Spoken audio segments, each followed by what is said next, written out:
Good. From the students in Fairfax City, we're very grateful that Carl Westholm accepted our invitation. Carl, welcome to my humble podcast, my friend. Thank you very much. Thanks for inviting me. No problem. Let's go back to the beginning of your life, Carl. Where are you born? Like in a musical family? How old were you when you perhaps began taking guitar lesson or piano lesson? Your parent telling you, no, you need to learn an instrument, and so on and so forth. That's a good question. I'm actually in my parents' home at the moment. My mother is very old and quite, ill and old. But I'm born in the west on the. I'm born in Gothenburg, but I grew up on the countryside, you might say, in a normal, middle class home. And it was always music, but my parents were not musicians in any way. One of my older sisters played a lot of piano, and I just started on my own, actually. Piano lessons, and after a while, when I grew older, I started to join bands and so forth. When you were in high school, between the ages of 14 to 18, were you in any bands at all at the time? Yeah, I were in a band, and that's the band that actually formed me as a musician with some of my best friends. And we already back then, we did not play heavy metal, punk or anything, but it was a progressive rock band. And we were extremely pretentious, I can say. Yeah, I got it. So eventually you finished high school, right? And then you knew back then that you wanted to be a sort of musician, or your parents were telling you, no, forget about music, you're not going to make any money, go to school, become a doctor, a lawyer, an engineer, I don't know. Actually, I am a doctor, but nevertheless, my parents didn't have anything to do with that, and they never said anything about. I was actually talking to one of my old friends today on the train, and he's from the same city. It's a small town in Sweden, in the middle of Sweden. And when I was like 18 or 19, I got I was approved for a music school in the southern part of Sweden, like not a high school, universities, something in the middle. But it was very good school for 2 years, and I was actually worried that my parents might think, okay, what is he doing? But my father just told me, okay, Carl, if you stay one more year in this town, then I'll be worried. So just go. And he didn't care if I played music or what I or studied or anything, but I've always had the support from home. And I've always, regardless of my day job or what I've been doing, I've been a musician, part-time musician, or not musician, but music has always been a very important part of my life. It's good for you. Yeah. So you have been involved in many iconic projects like Carptree, Candlemass, Avatarium. So what was, those are well-known bands and you have toured. What was the motivation to create Bakelit, to supposed to continue working in the other band that you were working? Yeah, but Carptree is not really, it's dormant, you might say, because Niklas, the singer, the other part of Carptree, is busy with other things, and we don't get like domestic problems, logistic problems. Candlemass, I just do some studio work. I don't tour with Avatarium anymore, and so I had this space in my life, and I had all these songs, all the music in my head, and stored on hard drives and everything. So it was very easy. How to say it? It wasn't easy. The decision came rather late, but when I made the decision, the first album came very quickly. It's guys and friends that I've been working with for I've known them for 20, 25 years. So it was really easy. The songs were there. I had the lyrics. I'd actually recorded them with my own vocals. That is not very, nothing you want to hear, but nevertheless. So it was a smooth process. And when the first album was done, like just actually less than a year ago. That's right.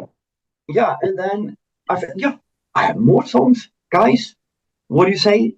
Let's do another album. And I said, yeah, sure. And then I just shoved it in. It's all these songs. And I have more. Look at in general, thank you, Brad. In general terms, Carl, I know you don't, you don't work as a musician full time, but you do other stuff. But how difficult is to make a living in your country as a musician? Do the majority of people either work part time or they do other stuff in order to make a living? Because nowadays it's very, very difficult, right, to make a living. It's very, very difficult. And I think if you are to work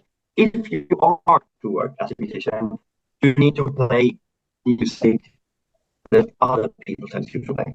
You cannot you cannot play progressive rock in Sweden and living on it. Yeah. That's impossible. You cannot. I think Candlemass, Avatarium, and these bands. They are big bands touring, but they don't make a living. They need to do part-time works, do other stuff, and so it's not. It's hard to make a living. I got you.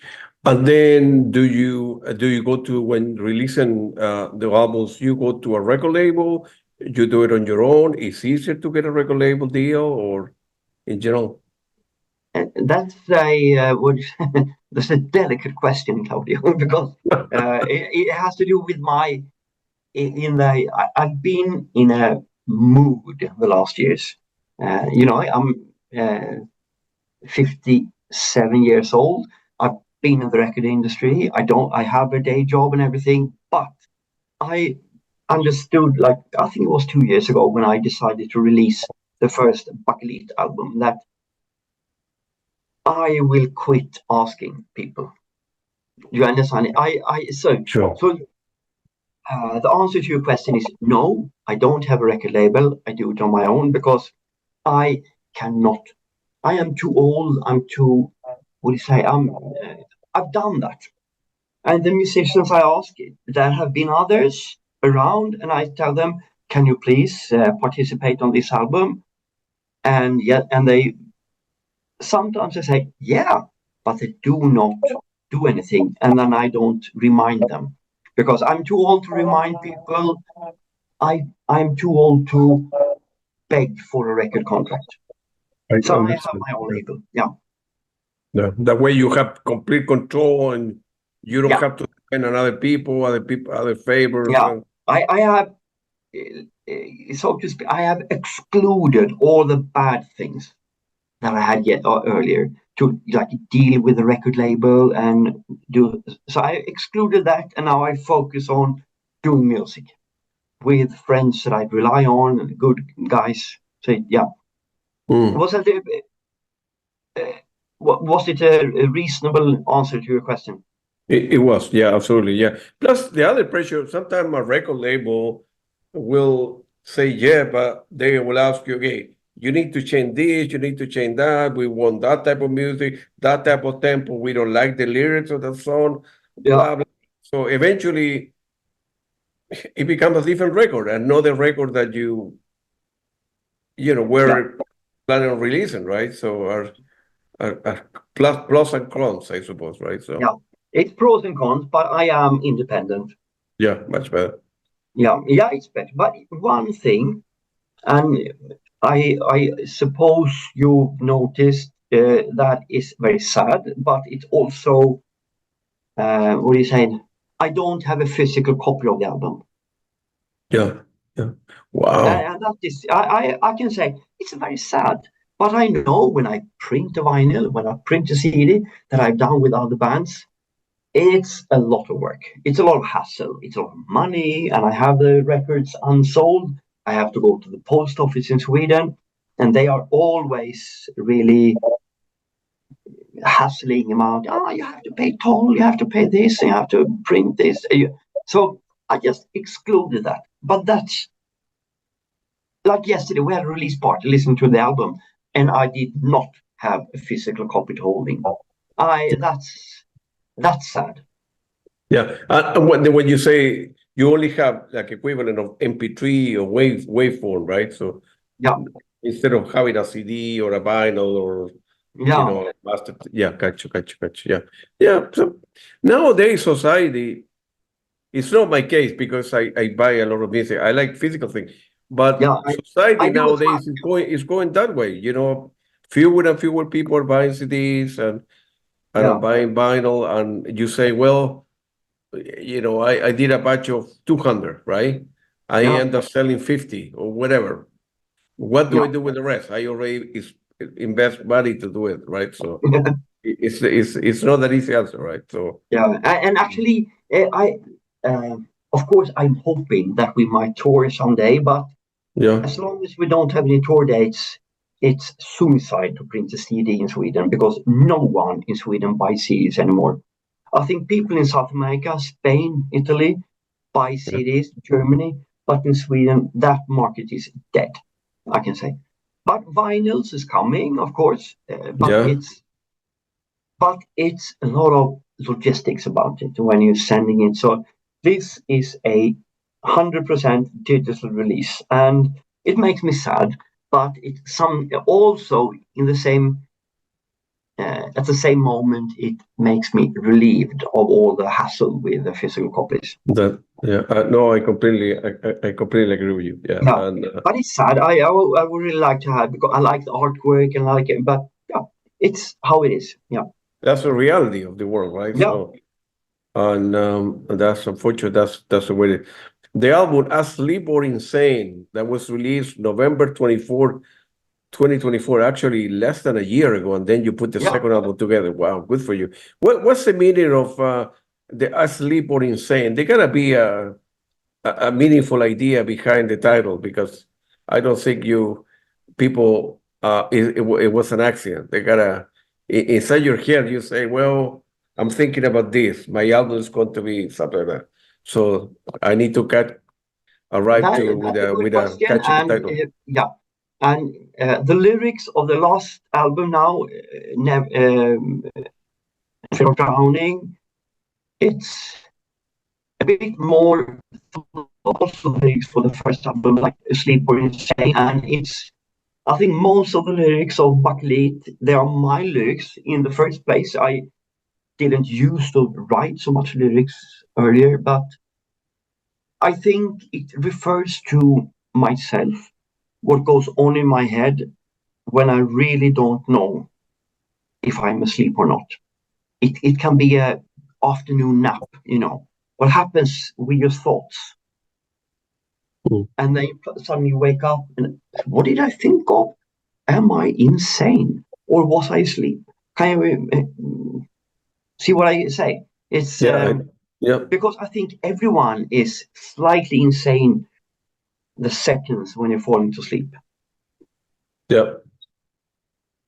I completely agree with you, and it's always a degree of sanity in everybody's head, right? So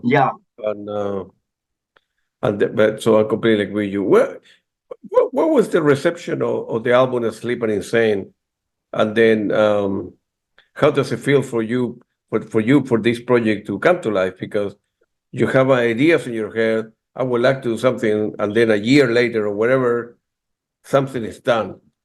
I think the album was like fairly good received. It was not a smash hit, of course. It's progressive music, but there were some songs, quite easy, accessible songs, like the first song called "Coolest Place on Earth" and the other song "Remember Who You Are."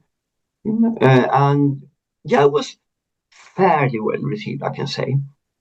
And I thought if I have a vision with all this, and I spoke to the guys in the band yesterday over many glasses of wine, of course, but I think, in my age, 57, I don't know your age, but we are completely overflown with music, TV series, everything. We are in some kind of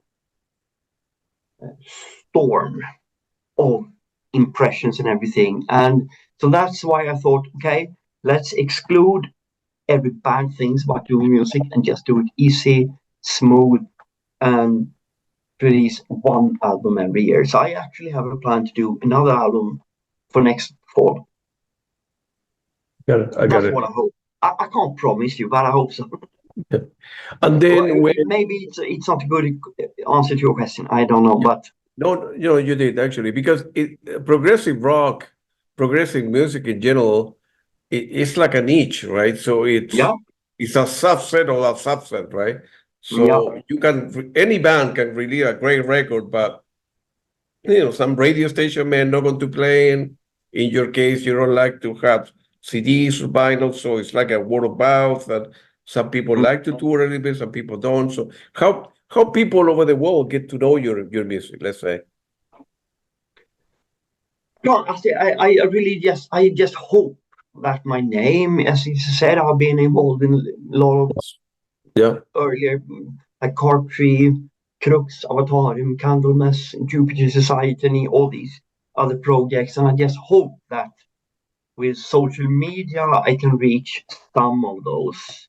And then it's, a word of mouth. I can't do anything else. It's I could pay someone for advertising. I think it would be a waste of money, actually.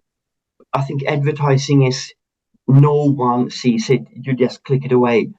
And I think it's better to release things all the time and have not 3 or 4 years in between records, because then you have forgotten, I think. I got it. No, I understand. But at the same time, is fewer bands are able to make a record a year, like in your case, right? So you need to have very productive and have a lot of ideas and work with a lot of reliable people in order to say, okay, every January, whatever, or in your case, September, October timeframe, I want to release like a record, and it's on a record, I don't know, 8 or 10 tracks, progressive rock, usually a longer track, right? Probably 7 or 8. It isn't easy, right? It's not easy, but I had a couple of years in between, like 2020 and 2023 or 22, when I was really busy with other things in life, my daytime job and stuff. And I piled up songs, actually. I have a lot of songs, and I've had a lot of songs for many years. So I think 1 or 2 albums more will not be a problem, and I always write music. I got it.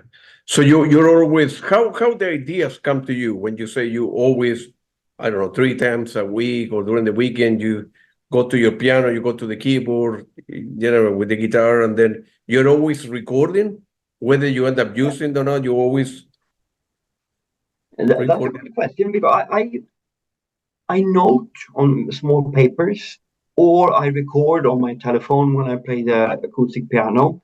But the last years, I bought a lot of electronic equipment that I'm quite fond of, like drum machines. I have a lot of old synthesizers, and I've been quite focused on these. Not that I want to be an electronic musician or anything, but these machines are quite unpredictable. I have a drum machine from, actually it's initially a Russian guy. He left Russia, of course, called Soma Synt. His name is Vlad Kremer, and he has made a drum machine called Pulsar 23. And that's a weird piece of me. I can't handle it, and it always happens a lot of things that, well, what is this?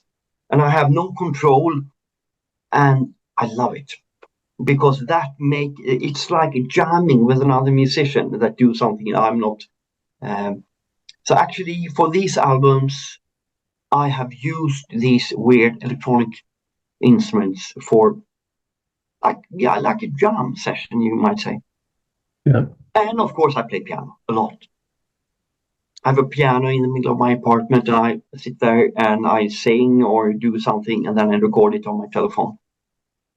I got it. I got it. And then all the recording, it accumulate over time, right? So you go every so often, you say, well, I want to say that this is not good, but I like this part of a track, Yeah. right? So maybe a track was 5 minutes, man. I like the 20-second here, the 40-second there, the rest I don't care. So I will say that the two pieces and then glue it together with something else, and then have a different version. I might like. That's you might say that. Yeah. Yeah, and you can go back and revisit some of the track and so on and so forth. And of course, less than a year later, No Fear of Drowning on September, well, it's going to be released September 26th of 2025. Yeah, next Friday, Yeah, I'm very lucky that the record label sent me an advance copy and I listened to the music as well, and it's very good. It's very good music. Thank you very much. Thank you. So, uh, you mentioned something very interesting. Social media, unfortunately, is like a necessary evil, if you will, right?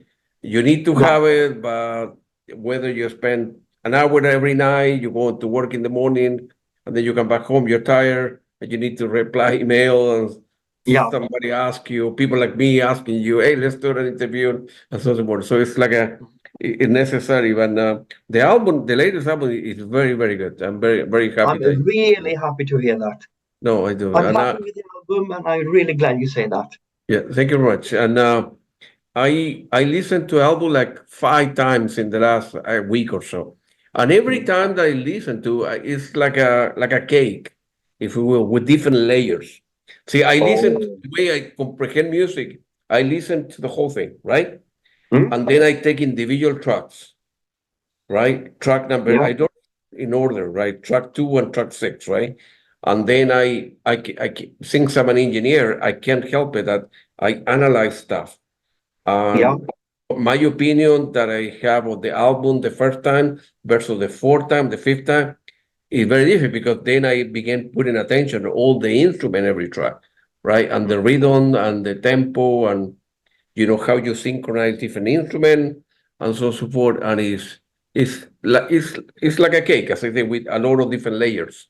And in my head, I try to mind the stems going here, going there, going there. So, because I'm the process of learning that, to become I want to learn what makes a great music and try to understand that from a Pro Tools or any tool point of view, right? So it's very good album, man. Very, very good album. Really glad to hear. Do you find it very dark? No. Well, in general, prog rock music, you need to have a different set of mind, if you will, to listen to progressive rock. It isn't Genesis or it isn't, King Crimson, or it's a different album. But I don't think it's very dark. I think I really like it. I have a good balance. Because I listen the first album versus the second album, they're different, obviously, right? And whatever you're working in for the third album is going to be different, but it's very good music. And thank you very much. I'm quite sure that you have received a lot of good reviews, right? Different magazine and prog rock magazine and all the other alike, and I'm quite sure more than one person is asking you, what about touring? Can we do five gigs in Sweden or Norway or Denmark or?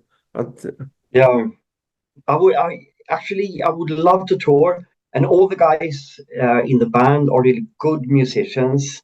Right. So there would not, of course, it's a lot of electronics in the album, so we need some kind of backing tracks. But I think we can do a really good live act. Yeah. Because I have two singers, one female and one male.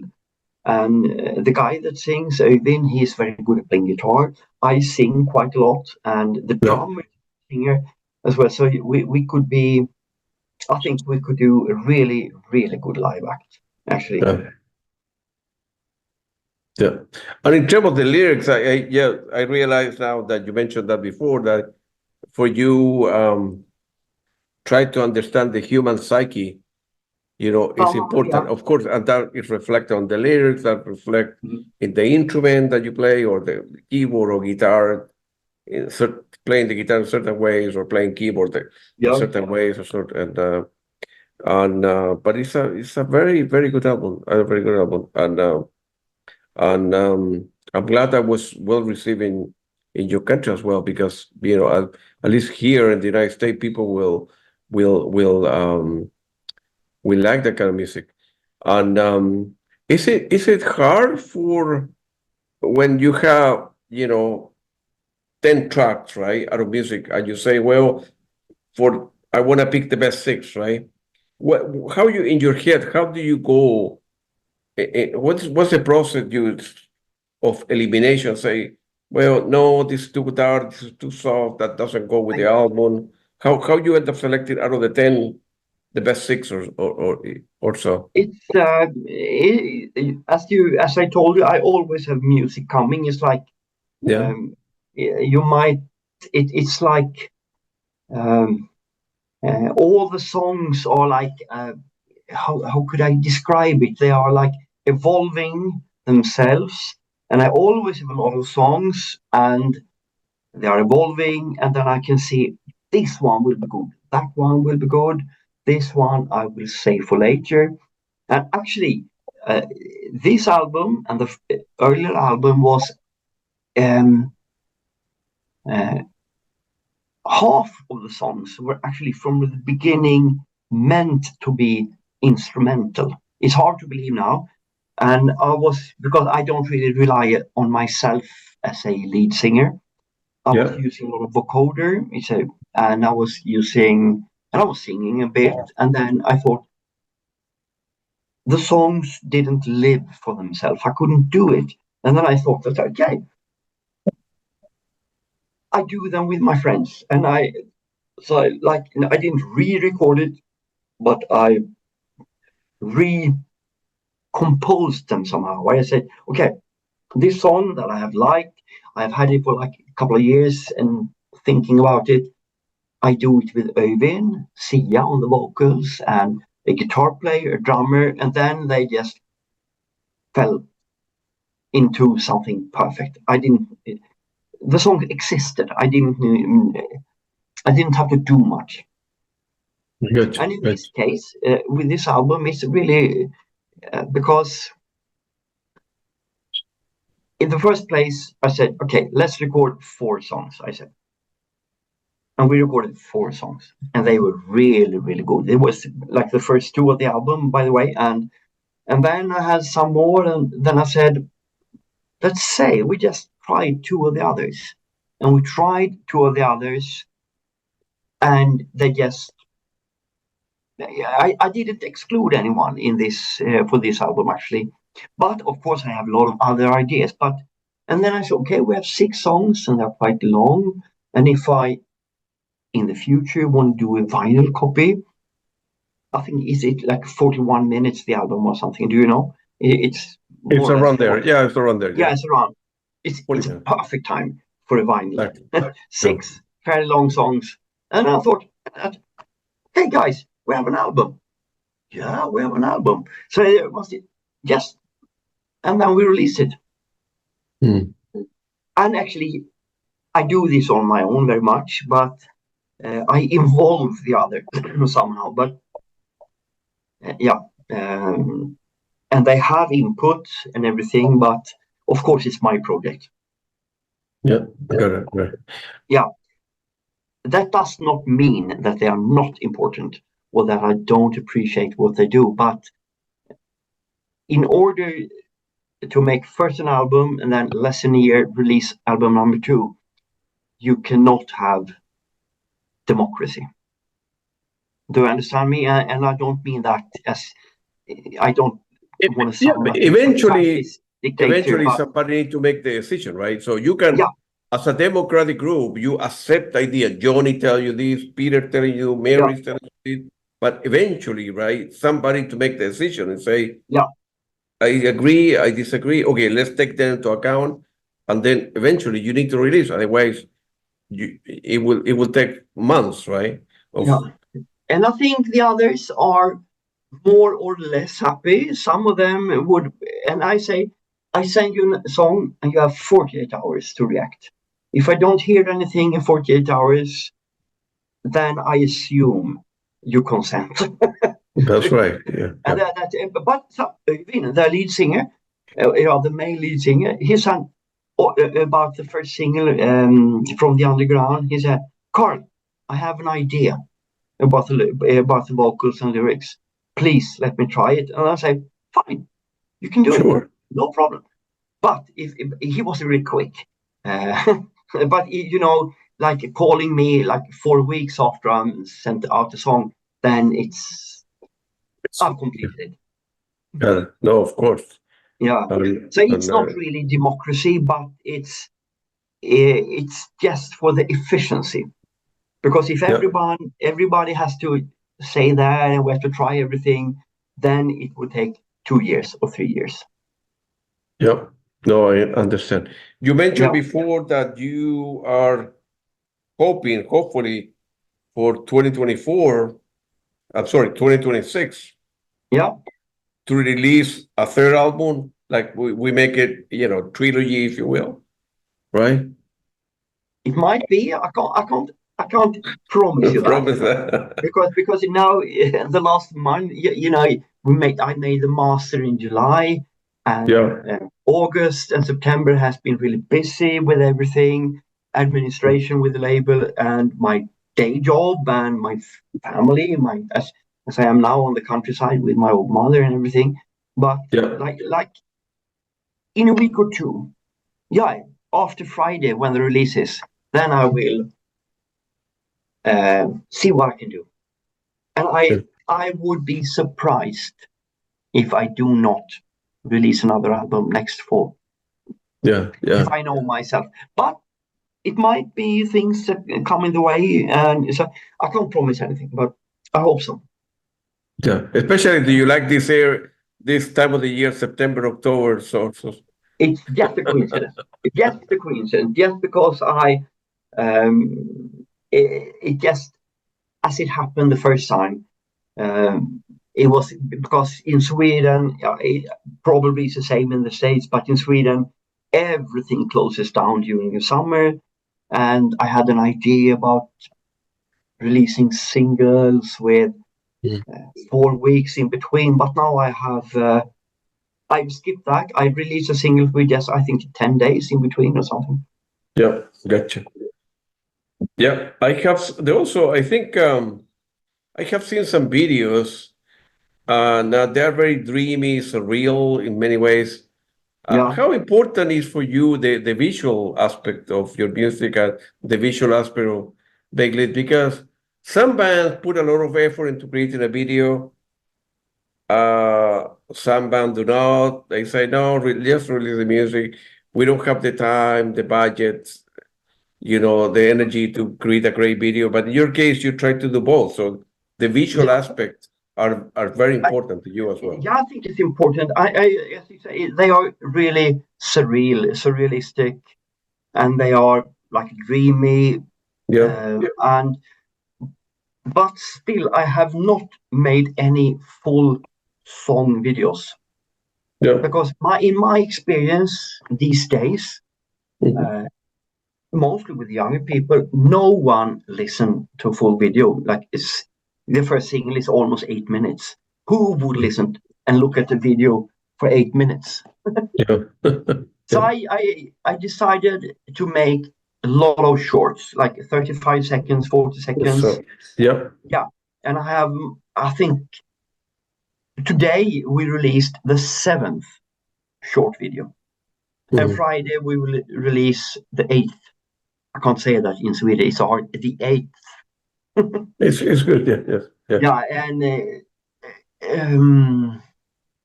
and it's a visual aspect, and we have these, we say, canvases on Spotify as well that you see. Yeah, the visual aspect is important to me, I might say, and I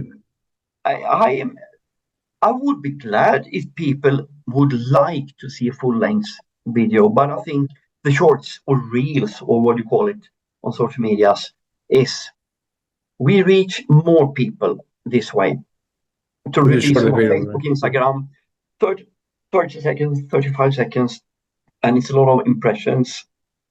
They are gloomy, dark, dreamy, surreal, and I think they give a good impression of the album, actually. To conclude, I think it's very important.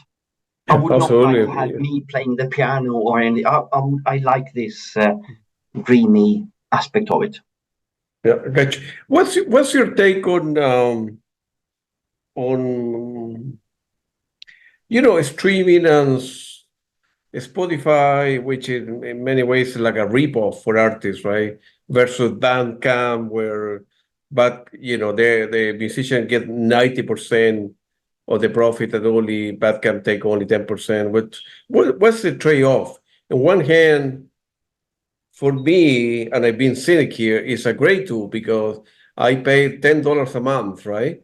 In Spotify, I'm able to listen to thousands. I don't have the time, but thousands music, new artists, new compilation.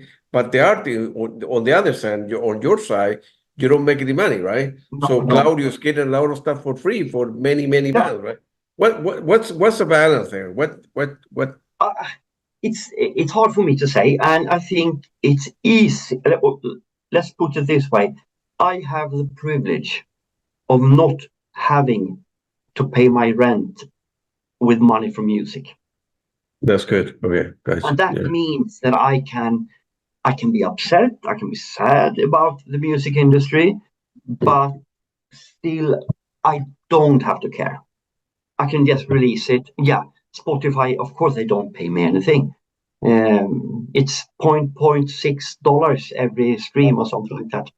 You need to have like 200,000 monthly listeners to even get a paycheck, I think. Yeah, get a $10 check to get a cup of coffee or something. Yeah, Bandcamp is slightly better, I might say.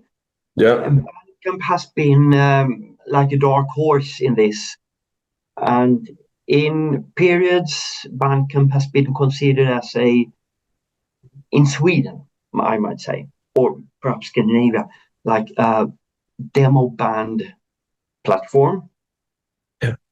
But nowadays, I think people is turning to Bandcamp, and even serious bands are. So, of course, I will release this album on Bandcamp. It will be released coming Friday. All right, that's good. That's what my next. I understand what your point is, because I have my own label, and with Carptree, I could sell like 3,000 CDs. Yeah. Yeah, that's good. And I cashed in. I could pay the musicians. We could do gigs. I could pay for the hotel, things like that. But no, it's impossible nowadays. And it's a weird world to live in, because it's changing. And, with AI now, everything will change. And I have decided not to let this affect me. That's pretty good. Yeah, that's pretty good. Do you understand what I mean? Because I don't care. People is talking about AI. They're talking about digital ways of performing music. And then I say, screw you. And then I sit down at my more than 100-year-old piano and write my songs. And you write your stuff. Absolutely. I don't care, actually, because I don't need the, what do you say? I don't need no one has to love me. No one has to pay me, because I get the satisfaction of releasing good music. Absolutely. I completely. And that's in my heart. I really feel okay. Yeah. I would love if 200,000 people listen to it, but they might not. But I'm happy anyway, because when I released it, it gives me some kind of relief, satisfaction. Relief. So I know coming Friday when the release is, then I will think, yeah, now it's time to do another album. That's and right. I get this feeling, in my inside me that I love this. And then if you have 200 listeners, 200,000 listeners, it's not that important actually. I don't do this to please other people, right? So yeah. It's an idea that you have in your head, a project that you have in your head. You have the idea a year ago, and now Friday is out there. You think, and now you go for the next one. So absolutely, absolutely. That, it's something that you want to do, independent of a million people listen to, or all your 10 friends will listen to, right? Yeah. It's something that you needed to do. It's something that you wanted to do, which is very, that's it has merit. Good way of putting it, because it's from me. I do it mostly for myself, and that's absolutely, Well, we say it's selfish, you might say, and it's self-indulgent, or I can't find the proper words in English, but it's quite selfish. But I don't care, because I'm so old. I don't need it, and I do it. And as long as someone keep wanting to play with me and participate, I'm happy. It gives me a lot of, just to do this interview makes me happy and talk about the music. So that's perfectly enough. I don't need to be blockbuster. Gotcha. No, I understand. My friend Carl, was very nice talking to you. Good luck on Friday. That's a great record. Both your records are great, and you have played a lot of great bands. And I'm happy that you are able to release your music, and the people listen to your music and it's well received. Hopefully, we'll see you touring in Scandinavia. We'll see you one day, hopefully in the United States or in South America. And you starting Friday, you take the weekend off, and Monday you start thinking the next album, knowing you. That's the way, Exactly. It was very nice talking to you, Carl, man, and good luck to you. And let me know if there is anything else I can do to help, promoting the album, the videos, your ideas. Happy to help in anything I can for here from my end, man. Thank you very much, Claudia. It was a very good pleasure. Thank you very much. Nice Appreciate it. meeting you. And you will have on YouTube, on your YouTube channel, it will be a link. Yeah, I will send you a link tonight or tomorrow morning. Don't worry. Perfect. It was very nice talking to you. Thank you very much. Yeah. Appreciate it. Thank you. Thank you very much. Yeah. Goodbye.